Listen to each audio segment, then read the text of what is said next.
Hello, and welcome to The Budget Mouse, a podcast that will help you plan an incredible Walt Disney World vacation, even if you're on a shoestring budget. I'm Leah Althizer, and I've been helping people save money at Disney World for the past 10 years through my websites, podcasts, and courses. I'm so glad you're here, and let's dive in.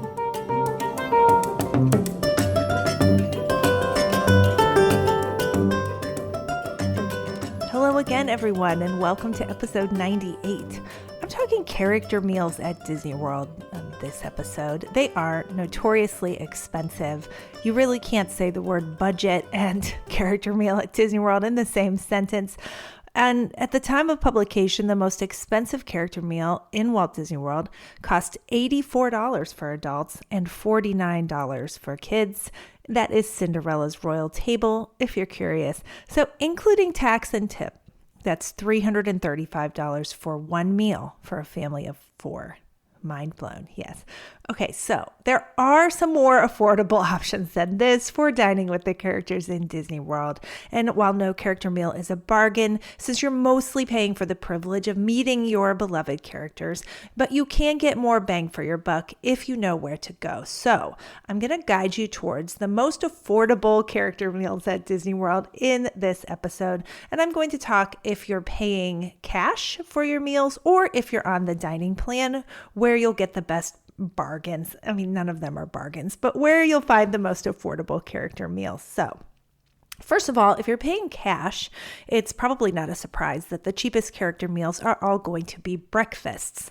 The food is less expensive, people tend to eat less, so it just makes sense they're going to be the cheapest. So there are some character breakfasts at Disney World that are priced at $47 for adults and $30 for kids under 10 at the time that I'm recording this, making them the cheapest at Disney World. They are Cape May Cafe, which is at Disney's Beach Club Resort, Garden Grill at Epcot, Hollywood and Vine at Hollywood Studios, and Tusker House at Animal Kingdom. Now, only one of these is located outside of the theme parks, meaning that you could visit it on a day where you don't have a park ticket. And in fact, I strongly recommend that you do that if you want to do character dining. Don't do it on a day that you're already paying a premium to set foot into the theme parks, and that will maximize your time and the money that you've spent on your theme park tickets. And doing the character meal on a day when you're not in the parks just makes a lot of sense. So also out of these 4 locations, one of them offers a discount for Chase Disney Visa cardholders. And while the dining locations that offer these discounts change frequently, you're likely to be able to get a 10% discount with your Chase Disney Visa at this location. So drum roll, please. This is Cape May Cafe at Disney's Beach Club. It wins the prize as the cheapest character meal at Disney World and also the only one at this price point that's outside of the theme park. So I ate there recently and I was pleasantly surprised at the experience. So I'm going to talk a little bit about it. First of all, the characters that are there. Minnie, Goofy, Donald, and Daisy. And Daisy's important because Daisy is my favorite character. She's so sassy. I love her attitude, and she did not disappoint at this character meal. She was wonderful. Now, getting to the beach club for this character meal is sometimes a bit of a challenge, but you can Uber there. That is the fastest way from anywhere on Disney property, or you can take Disney transportation. So the probably most efficient way is to take a bus to Hollywood Studios from your resort and then hop on a boat. The Friendship boats depart Hollywood Studios, and I believe it's 2 stops in that direction will take you to the beach club. So it's probably a 15-minute boat ride, but it's pleasant, and it will get you there pretty quickly. Also, if you have your own car, you will be able to park at Beach Club for free if you have a dining reservation. So when you go, if you're driving up to the beach club, they'll ask you, what are you here for? You say, I have a dining reservation, and they may check your reservation. That you may need your confirmation number, which you can pull up in the My Disney Experience app. They're getting very strict about people parking at resorts that are walking distance to the theme parks without a dining reservation. So as long as you have it, you'll be totally fine to park there. So the theme of Cape May Cafe, as far as I can gather, is a New England old-timey beach vibe. Think wooden folding chairs with pastel canvas, murals of kids in early 20th century beach attire, and then you're spot on. So the characters have had updated outfits recently. I really like the new theme, the pastel colors of their outfits, especially Minnie's new dress and hat. It was super cute. In fact, if you go to my Instagram account, I'm at The Budget Mouse, you can see a picture of Minnie and her cute new dress and hat. Hey, it's Leah, and I'm interrupting this episode for a minute to tell you about the Budget Mouse Academy, my signature course that will teach you how to save thousands at Disney World. I created it because I hate that most people are majorly overpaying for their Disney vacation, and I'm on a mission to help them save their hard-earned money. I've distilled my best tips from almost 15 years of doing Disney on a shoestring budget into this course, and now you can get it for only $37 if you head to thebudgetmouse.com/course. That's thebudgetmouse.com/course. Now back to the show. The character interaction was incredible, and I think this is why. This is a hack that I use a lot for character meals, is that I book the last possible time for breakfast, which is oftentimes 11:30 a.m. And essentially we're eating lunch. I mean, it's brunch at that point, but that is going to be our big meal of the day because this is a buffet. We're going to eat as much food as we can to get our money's worth at the buffet. And doing that at a lunchtime is a lot easier than trying to do that first thing in the morning. That's hard. I can't eat a lot of food first thing in the morning. So that is what we did on this trip. They will keep the food out on the buffet. Everything will stay out until the very last person leaves the buffet. So don't think that because you're booking a later time, they're going to start pulling items off of the buffet. No, Disney's amazing about this. So they had all of the food out. They were bringing fresh food out. As a matter of fact, halfway through the time that we were there, the characters come around and spend many minutes at each table.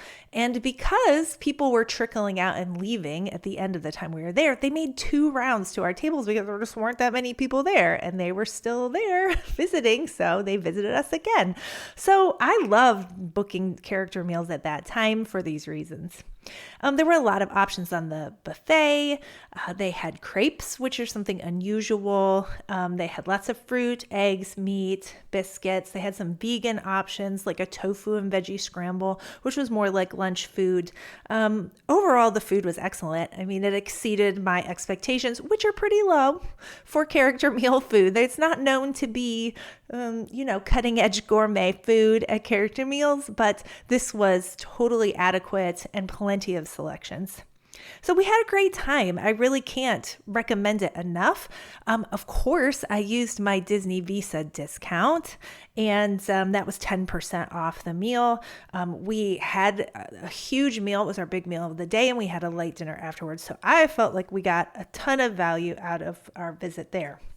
Now, if you are on the dining plan, you're going to have totally different options for getting the most out of your money because you're going to look for places that are 1 table service credit on the dining plan. There are some character meals that are 2. So if you want good value, you would definitely stick with 1 table service credit. And the ones that are the most expensive out of pocket, they're going to give you the most value on the dining plan. So the 2 meals that give you the best value on the dining plan that are 1 table service credit are Chef Mickey's and 1900 Park Fare. I'm going to talk about each of them a little bit. First, their cash equivalent is $66 for adults and $41 for kids. And estimating how much a credit is worth on the dining plan, that is a good redemption of 1 table service credit. Let's talk characters. So at Chef Mickey's, it is the only restaurant where you're going to get the Fab 5. Normally at character meals, you get 4 characters. You get 5 at Chef Mickey's: Mickey, Goofy, Minnie, Pluto, Donald. And at 1900 Park Fare, you will meet, and this is new, when it reopened finally after the pandemic, it was with a new theme and new characters.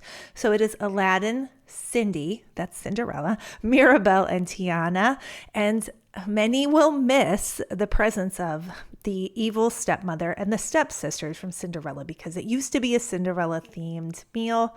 I have funny memories of the evil stepmother harassing my child and making her cry. Now, it's not funny for my child to cry, but it was funny how in character, this woman stayed, and while my child was crying, and then Cinderella came over and made it all better. And so we have fond memories of that, though mildly traumatic. It's okay. Experience at 1900 Park Fair. So I haven't been to it since they have brought these new round of characters in, but I have read reviews and it seems like overall a great experience. So what I like about both of these is that they are located outside of the theme parks. Again, a really good use of your time and money is to go to character dining on a day that you're not going to the theme parks. You're paying so much money to be in the theme parks. Don't sit down and spend hours with characters when you could be out riding attractions, when you can meet the characters and eat with them outside of the theme parks. So I hope that helped you kind of pinpoint the most affordable character meal options at Disney World. And thank you so much for listening. Hey, if you're still there and you enjoyed this episode, would you consider leaving a 5-star rating and review on Apple Podcasts? It will help more people find the show and spread the word about the Budget Mouse. Thanks again for listening.